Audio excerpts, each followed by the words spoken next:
నమస్తే, welcome to cube TV. నేను గిరిజ. విశ్వవసునామ సంవత్సరంలో ద్వాదశ రాశుల వాళ్ళకి ఏ విధంగా ఉండబోతోంది, ఎలాంటి పరిహారాలు పాటిస్తే మంచిది, ఈ విషయాలన్నీ తెలియచేయడానికి వాళ్ళ మనతో పాటు ఉన్నారు ప్రముఖ జ్యోతిష పండితులు గోనుగుంట్ల సురేష్ బాబు గారు. సో వారితో మాట్లాడి ద్వాదశ రాశుల వాళ్ళ ఫలితాలు ఎలా ఉన్నాయో తెలుసుకునే ప్రయత్నం చేద్దాం. గురువుగారు నమస్కారం. గిరిజ గారు నమస్కారం అండి. గురుగారు, సింహరాశి వారికి ఈ విశ్వవసునామ సంవత్సరంలో ఏ విధంగా ఉండబోతుంది అంటారు? రాజపూజ్యం, అవమానం, ఖర్చులు ఒకసారి తెలియజేస్తారా గురువుగారు? సో మనం సింహరాశి కనుక చూసుకుంటానండి గిరిజ గారు, ఇందులో నక్షత్రాలు చూస్తే మఖ 1, 2, 3, 4 పాదాలు, పొబ్బ 1, 2, 3, 4 పాదాలు, ఉత్తర ఫస్ట్ పాదం అంతా మనకు సింహరాశిలో ఉంటారు. మనం పేరు బలం కనుక మనం చూసుకుంటే వీళ్ళకి మా, మీ, ము, మే, మో, టా, టీ, టు, టే అన్న అక్షరాలంతా కూడా చాలామంది మనకి ఈ సింహరాశిలో ఉంటారండి. జస్ట్ ఎక్కువగా చాలామంది మమత, ఓకే, మాధవ్, చాలామంది మాధవ్ అన్న పేర్లంతా ఎక్కువగా చాలా కామన్గా ఉండే పేరండి, ఇది ఎక్కువ ఉంటారు. ఇందులో వీళ్ళకి ఆదాయం 11 అండి, వ్యయం కూడా 11 ఉంది, అంటే ఈక్వల్గా ఉంది. తర్వాత రాజపూజ్యం 3, అవమానం 6, డబల్. అంటే ఓవరాల్గా చూసుకుంటే వీళ్ళకి ఆదాయం కానీ ఏదైనా సమానంగా ఉంటుంది, అవమానించే వాళ్ళు ఎక్కువ ఉంటారు. దానికి ఒక రీజన్ ఉందండి, అది మనం చెప్పుకుందాం.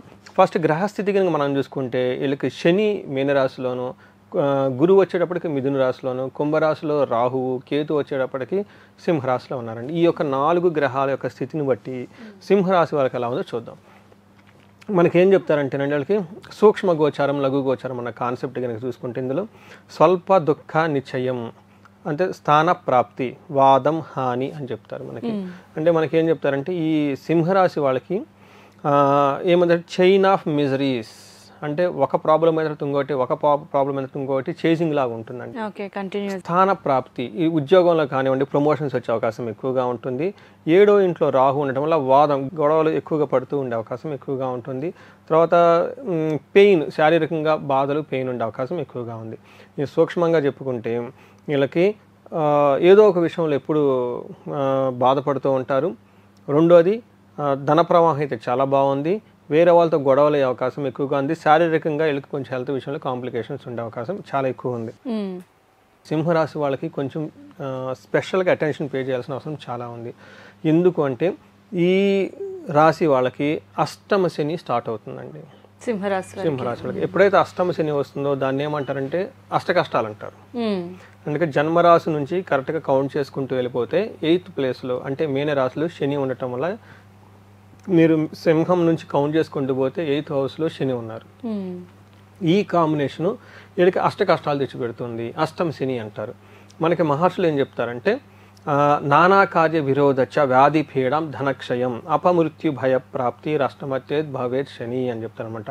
నానా కార్య విరోధచ్చ అంటే ఏ పని చేసినా అందులో గొడవలు వస్తాయి. రెండోది వ్యాధి పీడం, ఏదో ఒక జబ్బు ఎప్పుడు వీళ్ళని పీడుస్తూ ఉంటుంది. అంటే జనరల్గా కాఫ్ వచ్చింది అనుకోండి అంటున్నాం, కానీ వీళ్ళకి 2-3 months కాఫ్ ఉంటుంది, ఫీవర్ వస్తుంది, అది వెంటనే పోదు.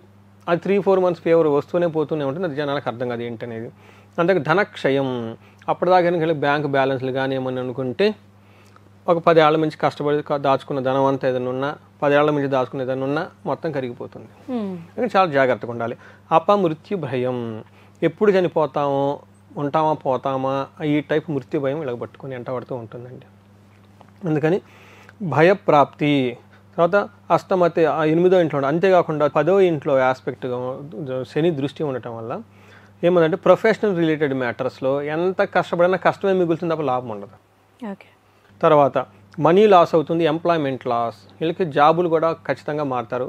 అది డిస్సాటిస్ఫాక్షన్ లెవెల్ బాగా పెరిగిపోతుంది ఉన్న పొజిషన్లో, అక్కడ నుంచి జాబ్ మారి వెళ్ళిపోయే సిచ్యువేషన్ ఎక్కువగా ఉంటుంది. 5వ ఇంట్లో ఉండటం వల్ల పిల్లల విషయంలో బాగుండదు, అనవసరమైన దుఃఖం కలిగేది ఉంటుంది.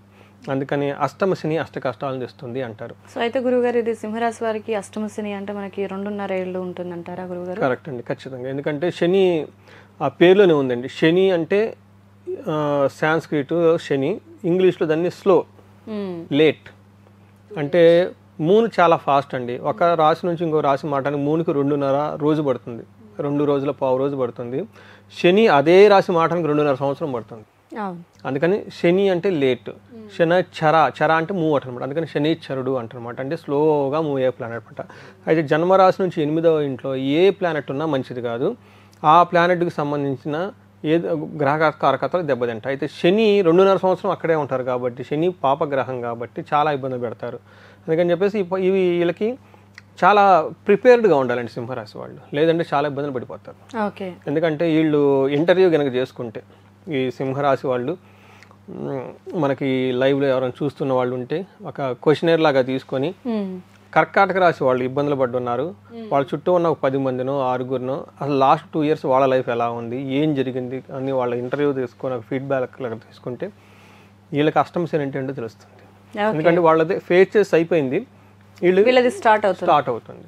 అందుకని శని పీడల నుంచి వాళ్ళు విముక్తి అయ్యారు, వీళ్ళు శని పట్టుకోబోతుంది. అది నిజమా ఒట్టిదా లేకుంటే ఇది మన అంటారు చూడండి, ఇది నమ్మచ్చా నమ్మకూడదా, ఇది నమ్మటం కాదు, ఇట్స్ రియాలిటీ.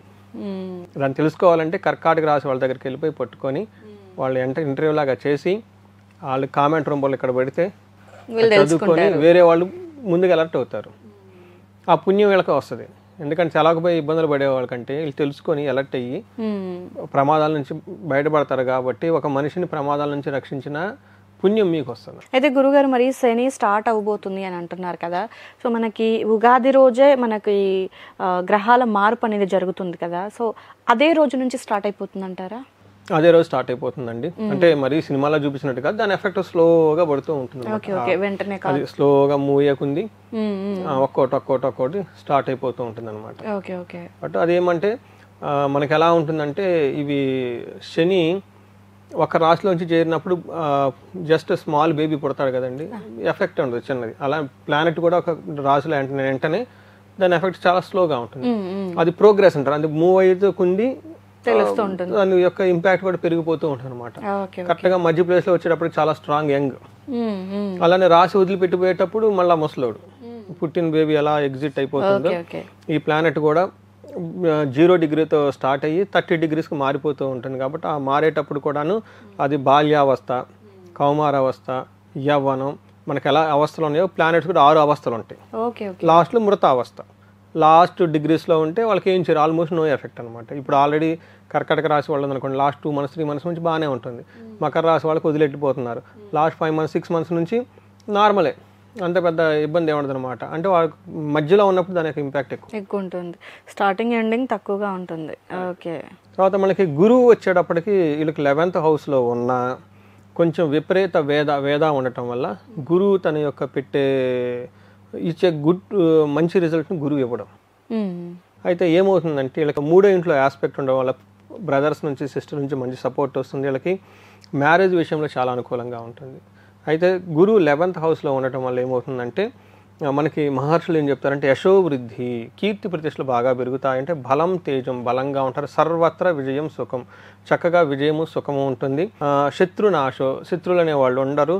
మంత్రసిద్ధి, ఈ టైంలో పూజలు పురస్కారాలు చేసిన, గుళ్ళు గోపురాలు తిరిగినా బాగా కలిసి వస్తుంది. అయితే ఇప్పుడు చెప్పుకున్న ఈ విషయాలు వీళ్ళందరికీ ఎక్స్పీరియన్స్ అవ్వరు, ఎందుకంటే వేద అన్న కాన్సెప్ట్తో అవన్నీ నార్మల్ అయిపోతాయి. అంటే ఒక రకం చూసుకుంటే శని పెట్టే బాధలే వీళ్ళకి ఎక్కువగా ఉన్నాయి, గురువు తేవాల్సిన అదృష్టం తేవటం లేదు అని మనం చెప్పుకోవాలన్నమాట. అగైన్ 8th హౌస్లో రాహు ఉండటం వల్ల ఇది ఏం చెప్తారంటే మానసిక చింతలు చాలా ఎక్కువగా ఉంటాయి అనమాట. మెంటల్ ఇజన్ ఎక్కువ ఉంటుంది. మన దేహపీడం, మనక్లేశం, చతుష్పాద మృగం అని రాజకోపం, అంటే పై అఫీషియల్స్ నుంచి వాళ్ళ నుంచి బాగా ప్రెషర్ వచ్చే అవకాశం వీళ్ళకి ఎక్కువగా ఉంటుంది. 7వ ఇంట్లో ఉండటం వల్ల సర్వధాన్య ఫలం స్వల్పం అని చెప్తారు.